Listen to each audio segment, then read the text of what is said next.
Hai adik-adik, ketemu lagi nih dengan Kak Friska di sini. Bagaimana kabar kalian hari ini? Semoga sehat dan selalu semangat belajar ya. Di video kali ini, Kakak akan menjelaskan bagaimana siklus air bekerja. Simak baik-baik ya.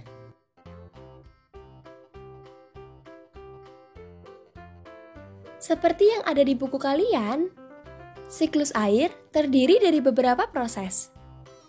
Di antaranya adalah evaporasi, kondensasi, presipitasi, infiltrasi, dan runoff.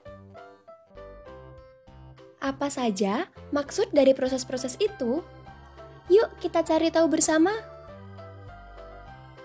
Proses pertama siklus air adalah evaporasi. Evaporasi merupakan peristiwa menguapnya air di permukaan bumi akibat panas matahari. Air yang menguap bisa berasal dari laut, sungai, maupun danau adik-adik.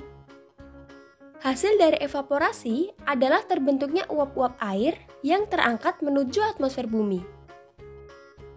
Proses selanjutnya dinamakan kondensasi. Apa itu kondensasi? Kondensasi ialah peristiwa mendinginnya uap-uap air hasil evaporasi menjadi embun-embun air. Peristiwa ini berlangsung di atmosfer. Kenapa di atmosfer adik-adik? Ya, tepat adik-adik. Karena suhu di atmosfer sangat dingin. Akibat dari kondensasi, uap-uap air akhirnya menjadi awan yang melayang-layang di udara. Awan tersebut kemudian bergerak karena tertiup angin.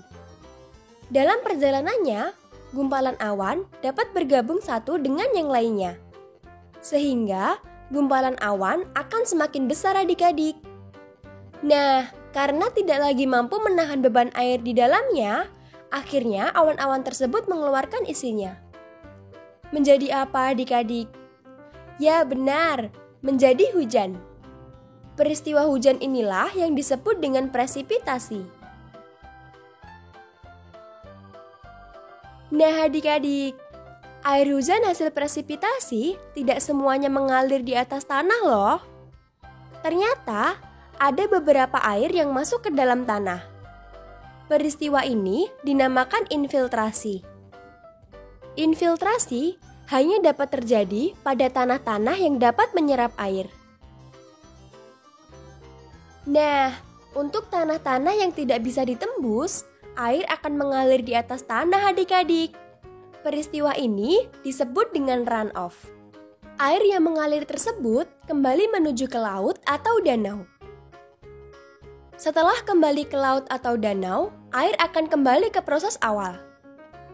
Apa tadi proses awal siklus air adik-adik? Ya, betul sekali. Evaporasi, lalu dilanjutkan ke proses berikutnya. Begitu seterusnya. Nah, itulah adik-adik, siklus air yang ada di bumi. Masih ingat urutannya kan?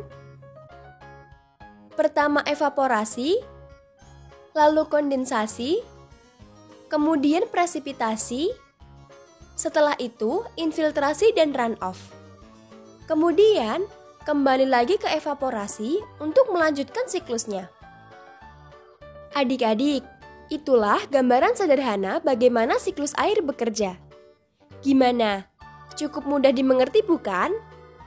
Cukup sekian video pembelajaran kali ini ya. Sampai berjumpa lagi di video berikutnya. Kak Friska pamit. Dadah!